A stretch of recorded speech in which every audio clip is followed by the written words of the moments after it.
Hello, good afternoon and welcome to chemistry zone. ठीक है ना बच्चों?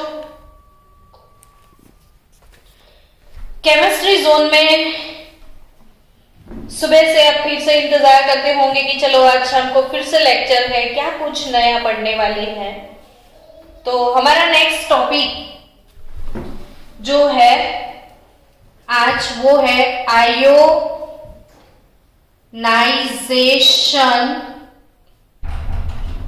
एंथैल्पी। और आयोनाइजेशन एंथैल्पी क्या? Ionisation enthalpy. और हम ionisation enthalpy the boron family की आज डिस्कस करने वाले हैं। किसकी? बोरोन फैमिली की। फिर से आ गया आयोनाइजेशन एंथैल्पी वाला कंसेप्ट। बच्चों मैंने बोला था आपको, जब भी ये कंसेप्ट आया है तब मैंने एक्सप्लेन किया है, जब आया तब आज फिर से एक्सप्लेन करूंगी। आयोनाइजेशन का मतलब क्या है? तो इलेक्ट्रॉन रिमूव करना और पॉजिटिव आयन का फॉर्मेशन करना। यानी कोई गैसियस न्यूट्रल एटम, कौन? गैसियस न्यूट्रल एटम अपना इलेक्ट्रॉन लूज करेगा और पॉजिटिव आयन का फॉर्मेशन होगा। तो इलेक्ट्रॉन को क्या किया? इधर लूज किया।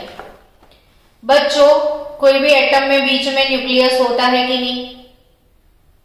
इसके अंदर पॉजिटिव चार्ज होता है कि नहीं? ऑर्बिट में कौन होता है? इलेक्ट्रॉन। पॉजिटिव और नेगेटिव के बीच में क्या होता है वो बता अर्पित? अट्रैक्शन फोर्स होता है।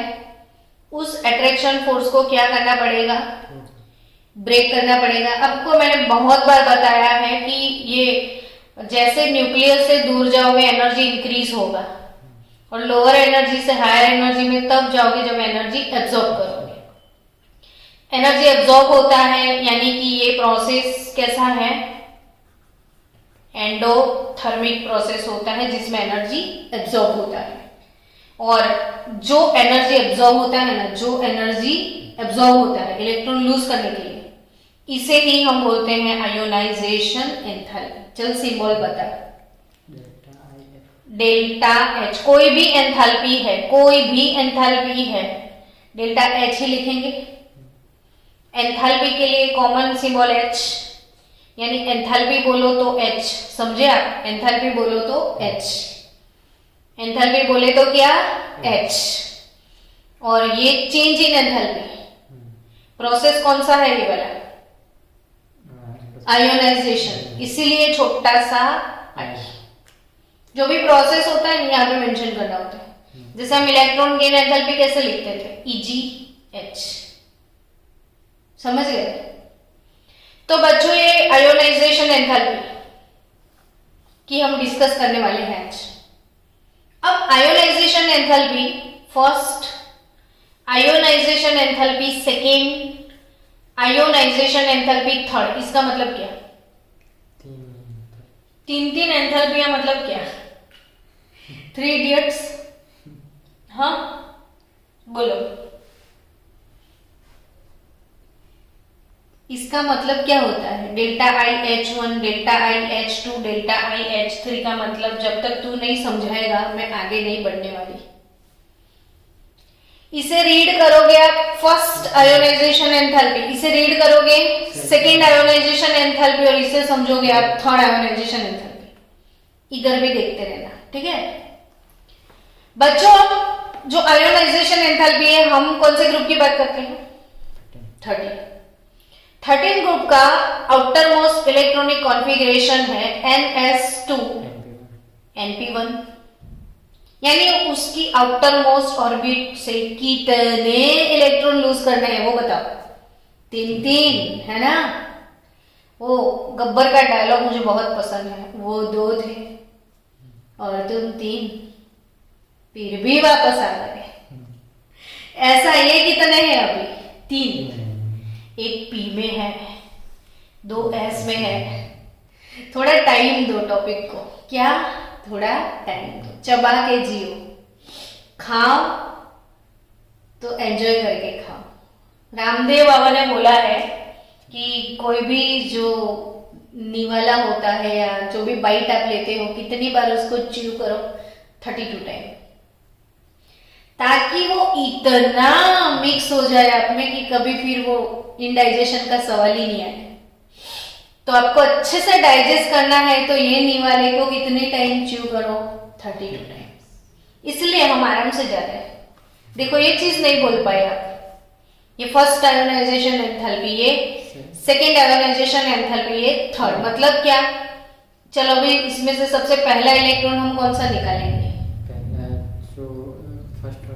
सबसे लास्ट होगा वो, तो सबसे इसमें पहला P से निकलेगा, यानी P का जो पहला इलेक्ट्रॉन निकला उस टाइम तूने जो एनर्जी दिया, सपोज एल्यूमिनियम है अपना 13 ग्रुप का मेंबर, एल्यूमिनियम से एक इलेक्ट्रॉन निकाल दिया तो Al प्लस हो गया कि नहीं, एक इलेक्ट्रॉन गया, ये P वाला निकलेगा, ठीक है, कौन सा निकलेगा, P वाला, और ये हो गया अपना फर्स्ट आयोनाइजेशन एंथैल्पी, यस और नॉट। तो enthalpy required to remove first electron is called first ionization enthalpy. अब सेकेंड की डेफिनेशन तू बताएगा जोर से, वो भी सब सुने। Enthalpy required to remove second electron, है ना, और सेकेंड हम कहां से निकालेंगे, एस ऑर्बिटल्स, एस ऑर्बिटल से सेकेंड इलेक्ट्रॉन निकालना है। अब आपको दूसरा इधर एक रीजन सोचना है कि एस ऑर्बिटल जिसका शेप है स्फेरिकल, क्योंकि वो न्यूक्लियस के हर एक साइड से अट्रैक्शन फील करता है, देखो, क्योंकि पूरा कौन सा शेप में है, स्फेरिकल, जबकि P कौन सा है, डबल है। तो आपको एक चीज याद रखनी है कि आयोनाइजेशन एंथैल्पी का ट्रेंड ये होता है, ये एक MCQ बन गया। तो सबसे ज्यादा आयोनाइजेशन एंथैल्पी S इलेक्ट्रॉन की लगती है। अब आप समझे कि पहला वाला किससे निकाले हो आप, P से, और दूसरा वाला कहीं से निकालोगे, S से। तो S वाला ज्यादा इलेक्ट्रॉन एनर्जी खाएगा या P वाला, S वाला। तो ऑब्वियसली फर्स्ट आयोनाइजेशन एंथैल्पी से हाई वैल्यू किसका होगा, सेकेंड का, और सेकेंड से भी हाई किसका होगा, थर्ड का। क्यों, अब तो क्या, देखो जब इसने फर्स्ट इलेक्ट्रॉन लूज किया वो P से निकाला, सेकेंड वाला S से निकालना है। और दूसरा भी रीजन है कि फर्स्ट वाले से सेकेंड वाला तो छोटा है, मतलब ये पेरेंट एटम था ना एल्यूमिनियम, है ना, पेरेंट एटम से जब इलेक्ट्रॉन लूज होता है तो जो कैटायन बनता है वो छोटा हो जाता है, समझे। अब इसमें अट्रैक्शन ज्यादा कि इसमें ज्यादा, इसमें ज्यादा, यानी इसका, अब आप L प्लस से दूसरा इलेक्ट्रॉन निकालने वाले हो, समझो। अब दूसरी आयोनाइजेशन, सेकेंड आयोनाइजेशन एंथैल्पी आई, इलेक्ट्रॉन कहां से निकालोगे आप, L प्लस से, so you will get L plus 2, ठीक है। अब ये इतना छोटा था ना, ये इससे भी छोटा हो जाएगा, Al प्लस से Al प्लस 2 और छोटा हो जाएगा कि नहीं, और फिर इलेक्ट्रॉन वापिस S से निकालना है, वो भी टफ काम है। और अब Al प्लस 2 अपना तीसरा इलेक्ट्रॉन लूज करेगा, यानी थर्ड आयोनाइजेशन एंथैल्पी आ गई, L प्लस 3 प्लस इलेक्ट्रॉन, समझे। यानी इसमें फर्स्ट सेकेंड थर्ड कितनी बार इलेक्ट्रॉन, ये एल्यूमिनियम जो है ना, L प्लस 3 बनेगा, हम तीनों का टोटल लगा ले तो ये Al cut, L2 cut, direct equation Al gives L plus 3, 1 2 3 electron एक साथ लिख दिया। लेकिन उस टाइम जो टोटल आयोनाइजेशन एंथैल्पी लगेगी ना, वो होगा क्या, delta IH1 plus delta IH2 plus delta IH3, कुल मिला के ये टोटल होता है, तब ये इक्वेशन की आयोनाइजेशन एंथैल्पी आपको मिलती है। तो अब हम बात करने के लिए जा रहे हैं कौन सी आयोनाइजेशन एंथैल्पी की, फर्स्ट आयोनाइजेशन। कौन सी एंथैल्पी की बात करने जा रहे हैं बच्चों, फर्स्ट आयोनाइजेशन एंथैल्पी की। समझते हैं धीरे धीरे, चबा चबा के इसको समझना बहुत जरूरी है। Let's start now. मेरे साथ साथ अभी लिखते रहना, समझते रहना, डाउट्स आए तो पूछते रहना। आयोनाइजेशन एंथैल्पी की बात करें तो जो एग्जाम में क्वेश्चन आने वाला है वो पहले मैं आपको बता दूं कि बोरोन ग्रेटर देन एल्यूमिनियम, ठीक है। फिर आपको गैलियम को संभाल के रखना है अमानत की तरह, यानी देखो दोनों साइड इसको प्रोटेक्शन दिया। मैं याद रखने की टैक्टिक्स बता रही हूं। बाल तो ठीक है, बाल गए इंडियन तेल से तो वो जाए ना, इसीलिए गैलियम को प्रोटेक्शन मिला दोनों साइड से, समझे आप। अब फिर से कौन सा सिंबल, तो गैलियम की ज्यादा किससे है, बाल गए इंडियन, अब फिर से थैलियम में एक्सेप्शन आ गया, यानी ग्रुप में पूरे कुछ ढंग का है ही नहीं। बाकी आप कोई भी ग्रुप में ऐसे टॉप टू बॉटम जाओगे तो आयोनाइजेशन एंथैल्पी डिक्रीज होगा ना। एस ब्लॉक में हमने ऐसी कोई भी माथाकूट नहीं करी थी, सीधा सीधा समझ गए थे कि टॉप टू बॉटम जाओगे तो साइज सबका इंक्रीज होता था, इसलिए सबका आयोनाइजेशन एंथैल्पी डिक्रीज होता था, कोई एक्सेप्शन बीच में नहीं था, समझे आप।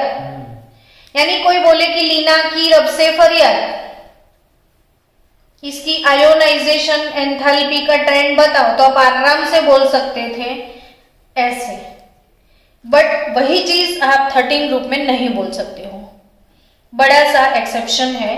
तो एग्जाम में पूछे तो आपको ये ऑर्डर फाइनली याद रखना है।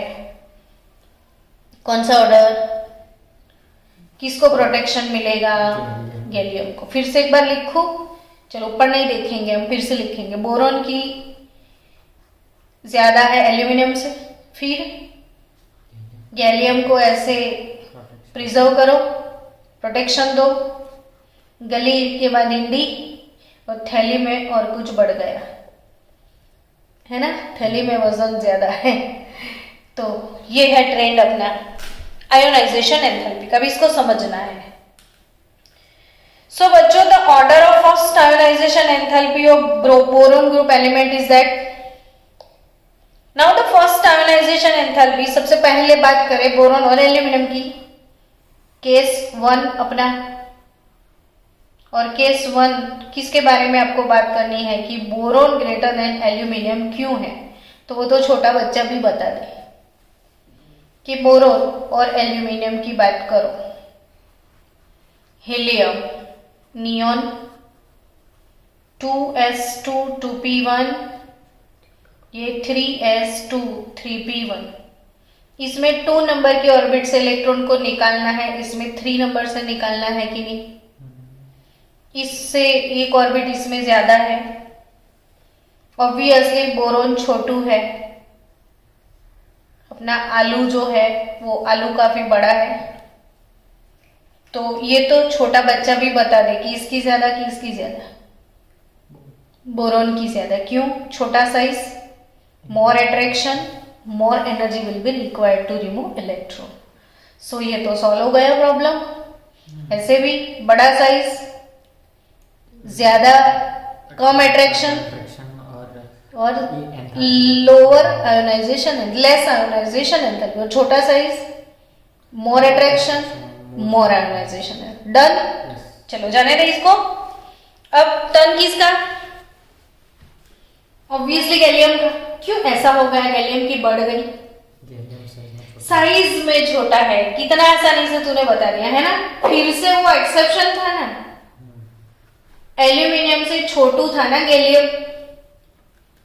एल्यूमिनियम का साइज था 143 पिकोमीटर और ये 135 पिकोमीटर, तो ऑब्वियसली इसका साइज क्या है, साइज स्मॉल है। तो इसकी आयोनाइजेशन एंथैल्पी अब याद रखना 1 किलो जूल पर मोल एल्यूमिनियम से ज्यादा है। कितनी ज्यादा है, 1 किलो जूल पर मोल। एल्यूमिनियम की जो आयोनाइजेशन एंथैल्पी, आप बोलो ना फर्स्ट आयोनाइजेशन एंथैल्पी, एल्यूमिनियम की तो 577 किलो जूल पर मोल है और इसकी 578 किलो जूल पर मोल है। यानी कितना डिफरेंस है? 1 kg पर मोल जितना। किसकी 1 kg पर मोल ज्यादा है? गैलियम की। फिर तो नॉर्मल ट्रेंड इंडियम बड़ा हो जाएगा साइज में, तो ऑब्वियसली इंडियम की कम होगी, गैलियम का ज्यादा होगा। तो फिर एक्सेप्शन, ये केस अपना लास्ट वाला एक्सेप्शन आया कि इंडियम ग्रेटर देन थैलियम होना चाहिए था। Instead of that we have indium less than thallium होगा, थैलियम की बढ़ गई।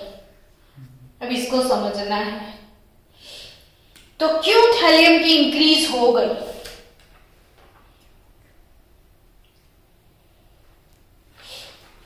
चलो,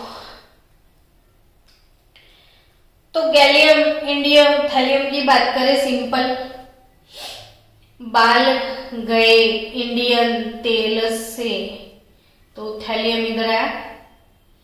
अब देखो ध्यान से समझना, बाल गए इंडियन तेल से, हम थैली की बात कर रहे हैं। इसका एटॉमिक नंबर 5, इसका 30, इसका 31, 49 और ये 81, यानी इंडियम और थैलियम के बीच में, इंडियम और थैलियम के बीच में न्यूक्लियर चार्ज कितना इंक्रीज हो रहा है वो मुझे बताओ। न्यूक्लियर चार्ज कितने यूनिट इंक्रीज होगा थैलियम में? तो ऑब्वियसली 49, 81 माइनस 49 करो तो आंसर इज 32। तो कितना यूनिट इंक्रीज हो गया वो बताओ। 32 यूनिट्स इंक्रीज हो गए, हाँ या ना? यस और नो? यस। अब चलो दूसरी बात कि हमने इलेक्ट्रॉनिक कॉन्फ़िगरेशन में देखा था कि जो थैलियम है इसमें डी एंड एफ दोनों ऑर्बिटल्स थे कॉन्फ़िगरेशन में। इंडियम में खाली डी था, एफ नहीं था। इलेक्ट्रॉनिक कॉन्फ़िगरेशन में इंडियम में क्या नहीं था? एफ नहीं था। इसमें क्या है? डी भी है, एफ भी है। तो स्टूडेंट्स याद रखो कि presence of 4f, presence of 4f and 5d, presence of 4f and 5d orbitals still decrease in reactivity of screening effect. I think completely समझ में आ गया कि d and f orbitals are very large in size, और जब large size होता है तो पर्दा अपना पतला हो जाता है। स्क्रीनिंग पतला हो गया, यस। तो बच्चों थैलियम में ये जो न्यूक्लियर चार्ज है वो 32 यूनिट बढ़ जाता है। 32 यूनिट इंक्रीज हो गया। बीच में डी भी है, बीच में एफ भी है, and they are very large. जो ये स्क्रीन कैसा हो गया? पतला, वेरी ट्रांसपेरेंट। हालांकि न्यूक्लियर चार्ज बहुत ज्यादा इंक्रीज हो गया, स्क्रीन अपना पतला हो गया, तो दोनों के बीच में अट्रैक्शन ज्यादा हो जाएगा। ड्यू टू दैट कॉन्ट्रैक्शन हो गया, और ड्यू टू अट्रैक्शन बढ़ गया, तो वो इलेक्ट्रॉन को रिमूव करने के लिए ज्यादा एनर्जी चाहिए। इनर्ट पेयर इफेक्ट भी बोल सकते हो। कौन सी इफेक्ट है? Inert pair effect. याद आया फर्स्ट डे से जो समझाया था, वही इफेक्ट है। तभी एस के इलेक्ट्रॉन जाने को मना ही करेंगे, नहीं जाना है उनको, तभी उसका आयोनाइजेशन एंथैल्पी बढ़ जाता है। तो ये ऑर्डर पक्के से किसको प्रोटेक्शन में रखना है? गैलियम को। फिर बोरोन ग्रेटर देन, ये ग्रेटर देन और ये साइड लेस देन, एक साइड ग्रेटर देन, एक साइड लेस देन, और गैलियम इन प्रोटेक्शन। तो बार बार ये लिखते रहोगे तो आपका याद हो जाएगा। चलो स्टूडेंट्स, अब दूसरी बात मैंने आपको बोल दी फर्स्ट आयोनाइजेशन एंथैल्पी का ट्रेंड तो आपको लिटरली समझ में आ गया है। अब बच्चों दूसरी बात भी मैंने आपको साथ साथ में बोल दी कि moreover the value of second ionisation enthalpy, moreover the value of second ionisation enthalpy and third ionisation enthalpy are very high, are very high. Arpit बताएगा मुझे कि ये मैंने एक्सप्लेन किया कि नहीं? नहीं किया? क्या मैं किया ना? तो आंसर बोल। Second and third ionisation enthalpy of 13 group are very high. Why in comparison of first? क्योंकि उसकी साइज डिक्रीज होती है। साइज डिक्रीज, जैसे जैसे इलेक्ट्रॉन वो लूज करेगा साइज डिक्रीज हो जाएगा। और दूसरा रीजन बताओ। अट्रैक्शन। दूसरा रीजन मैंने बोला कि पहला इलेक्ट्रॉन पी से जाएगा, हाँ, और दूसरा एस से जाएगा। समझ रहे हो बच्चों? रीजन, दो रीजन मैंने आपको एक्सप्लेन किए थे। तो इसमें फर्स्ट रीजन कौन सा था कि when first electron removed, when first electron is removed, then the size, then the size of ion decreases, yes or not? And the effective nuclear charge, and the effective nuclear charge increases. So the force of attraction towards the nucleus increases. Moreover, the second and third electron are removed. Second reason. Moreover,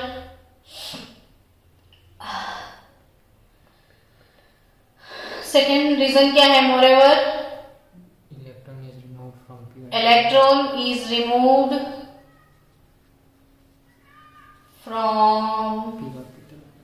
s orbital. Second electron कौन सी orbital से remove करोगे? S से। और attraction force का जो फंडा है अपना, एस स्फेरिकल है, तो न्यूक्लियस से बहुत ज्यादा अट्रैक्शन फील करेगी, तो इलेक्ट्रॉन जल्दी वो छोड़ेगी ही नहीं, तो बहुत एनर्जी देना पड़ेगा एस से इलेक्ट्रॉन को निकालने के। तो दो रीजन है कि भाई सेकेंड और थर्ड हाई क्यों होते हैं। ठीक है, चलो अब हमारा नेक्स्ट टॉपिक कवर करें, हम आगे बढ़े। अब हमारा टॉपिक कौन सा है बच्चों? Topic number 11.1.4। कौन सा टॉपिक पढ़ रहे हैं हम? 1.4 विच इज इलेक्ट्रोनेगेटिविटी। कौन सा टॉपिक है ये? अब तो आई थिंक ये तो छोटा बच्चा भी बता दे। अब तो आप बड़े बच्चे हो गए हो तो बहुत अच्छे से बोल सकते हो ना। क्या सिखाया था? इलेक्ट्रोनेगेटिविटी का दूसरा मतलब है नॉन मेटालिक प्रॉपर्टी। कौन इलेक्ट्रोनेगेटिव होता है? छोटू के बड़ू? छोटू जो है वो नेगेटिव और बड़ू पॉजिटिव। अब आप ग्रुप में टॉप टू बॉटम जाओगे तो क्या बोलोगे? मेटालिक प्रॉपर्टी इंक्रीज होगी, यानी इलेक्ट्रोपॉजिटिविटी इंक्रीज होगा, इलेक्ट्रोनेगेटिविटी। तो electronegativity top to bottom decrease होगा, और टॉप टू बॉटम मतलब electronegativity decreases when we move from top to bottom in a group. तो down the group electronegativity first decreases from boron to aluminium and then increases marginally, and this is because of the again थोड़ी बहुत atomic size में problem है ना इसमें, छोटा कभी बड़ा कभी छोटा, कभी बड़ा कभी छोटा। ड्यू टू दैट इसमें थोड़ा बहुत वेरिएशन आ सकता है, लेकिन ओवरऑल इंक्रीज होगा, इलेक्ट्रोनेगेटिविटी डिक्रीज होगा। मैडम गैलियम का एल्यूमिनियम से कम? कम होगा फिर, क्योंकि वापस से गैलियम थोड़ा सा छोटा हो गया, फिर वापस से साइज बढ़ने लगेगा, तो फिर से इलेक्ट्रोनेगेटिविटी डिक्रीज हो जाएगा और इलेक्ट्रोपॉजिटिविटी इंक्रीज हो जाएगा। चलो नेक्स्ट टॉपिक अपना है 11.1.5। ये टॉपिक समझ में आ गया ना, 4 वाला इलेक्ट्रोनेगेटिविटी छोटू सा टॉपिक है। Now physical properties. अब फिजिकल प्रॉपर्टी के बारे में तो मैं क्या बताऊं आपको, यूट्यूब के वीडियो बहुत अच्छा बताएंगे। अब देखना गैलियम कैसा दिखता है। गैलियम वैसे तो लिक्विड मेटल है, गैलियम का स्पून लेके आप जस्ट वार्म वाटर में गैलियम स्पून से आप ऐसे वार्म वाटर को मिक्स करोगे तो स्पून गायब हो जाएगा। वो एक्सपेरिमेंट आपको यूट्यूब पे मिलेगा। चलो फिर भी सबकी कैरेक्टरिस्टिक तो मुझे बतानी पड़ेगी, तो फिजिकल प्रॉपर्टीज के बारे में पढ़ ले। तो बोरोन की बात कर ले सबसे पहले। कितनी बार बोल दिया नहीं, अब तो बोरोन कैसा है, नॉन मेटालिक इन कैरेक्टर। याद हो गया ना, बाय हार्ट हो गया ना। बोरोन कैसा है, non metallic in nature. Boron की तारीफ ऐसी है कि it is extremely hard, extremely hard. बोल चल जोर से एक बार। Boron is extremely hard. तुझे पता है दुनिया में हार्डेस्ट सब्सटेंस कौन है? पत्थर। पत्थर नहीं, पत्थर से भी हार्ड कोई है, याद कर।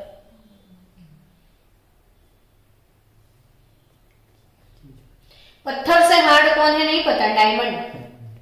अब याद रखना, दुनिया का हार्डेस्ट सब्सटेंस कौन है? यस, तो boron is next to diamond. Boron is यानी बोरोन एक्सट्रीमली हार्ड है, it is next to diamond. Colour कौन सा होगा वो सोच रहा है तू? हार्ड तो है, कलर ब्लैक है, गोरा नहीं है, ये कालिया है। तो it is black coloured solid. ये कालिया है, कालिया काला पत्थर। क्या बोल सकते हैं इसके बारे में? काला पत्थर। तो बोरोन एक्सट्रीमली हार्ड सब्सटेंस है, यू कैन से दैट काला पत्थर। It is next to diamond.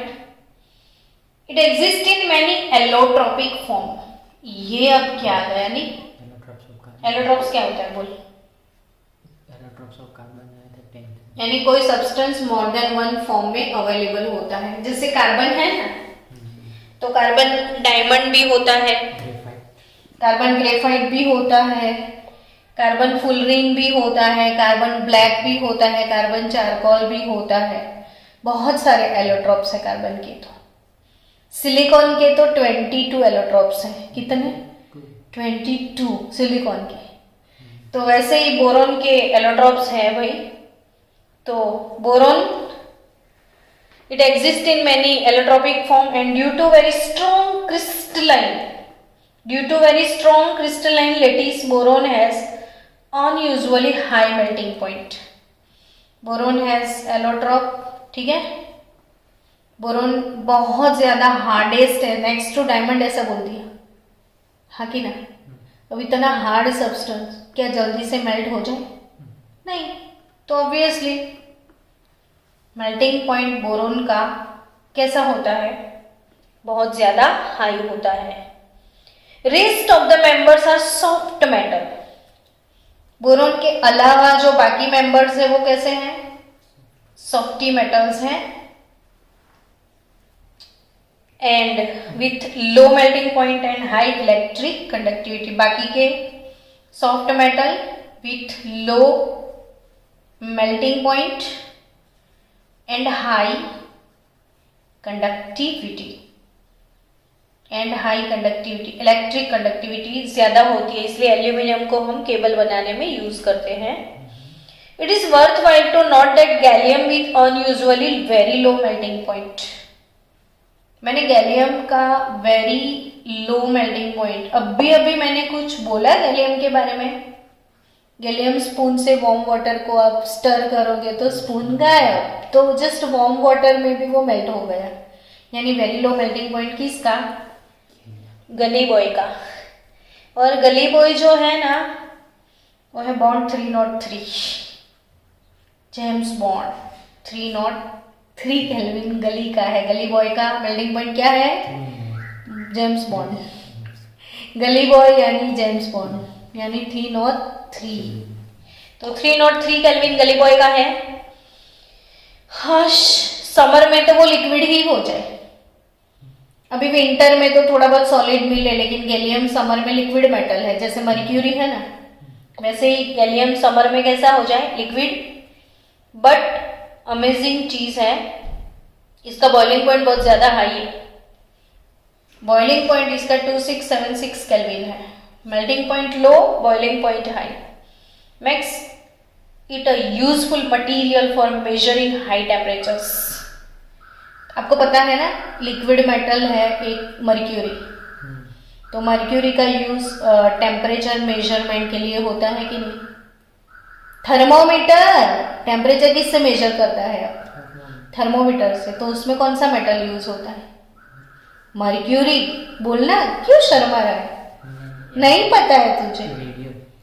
तुझे फीवर आता है ना, तो यानी तुम्हारा बॉडी का टेम्परेचर इंक्रीज हो गया, तो तू उसका मेजरमेंट किस चीज से करता है? थर्मोमीटर से। तो उसमें कौन सा मेटल यूज हुआ है?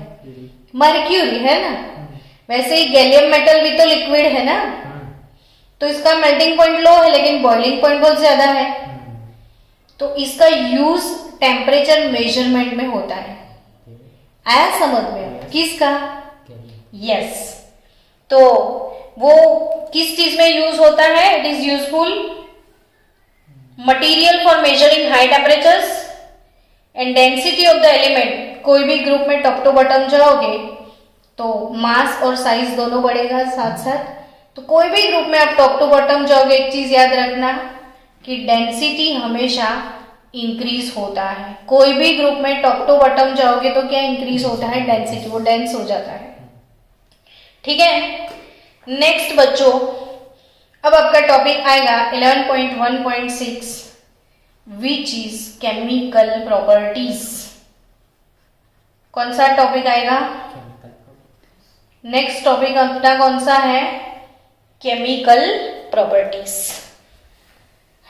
इसको पोज करना।